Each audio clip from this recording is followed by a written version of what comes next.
தனியார் முதலாளி தான் ஆகச்சிறந்த கல்வியை கொடுப்பார் அப்படின்னா அங்கேயும் அதே கேள்வி தான் எழுது. ஒரு முதலாளியால் கொடுக்க முடிகிற அந்த கல்வித்தரத்தை ஒரு அரசால் கொடுக்க முடியாதான்னா அப்போ அரசு தோற்றுது, ஒரு கையாலாகாத அரசாயிருது. அது இலவசமாக தானே இருக்குங்காங்க. எந்த அமைச்சர் மகன், எந்த முதலமைச்சர் பிள்ளைகள், பேர பிள்ளைகள், அல்லது எந்த சட்டமன்ற பாராளுமன்ற உறுப்பினர் பிள்ளைகள் அங்கே படிக்கிறாங்க? இல்லை எந்த அரசு அதிகாரிகளின் பிள்ளைகள் அரசு பள்ளி கல்லூரியில் படிக்கிறாங்க?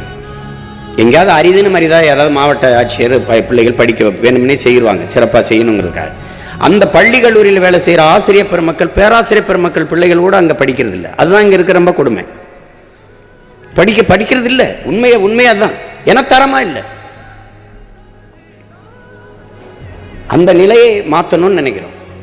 அரசு பள்ளி கல்லூரியில் தான் அமைச்சர் பிள்ளைகளோ அல்லது ஆசிரியர் பெருமக்கள் பிள்ளைகளோ அதிகாரிகள் பிள்ளைகளோ எல்லாம் அங்கே தான் படிக்கணும். சட்டம் அரசு பள்ளி கல்லூரியில் படித்தவர்களுக்கு தான் தமிழ்நாட்டு வேலையில் முன்னுரிமை. அது போக மிச்சம் இருந்தால் மற்ற பள்ளி கல்லூரியில் படித்தவர்களுக்கு கொடுப்போம்.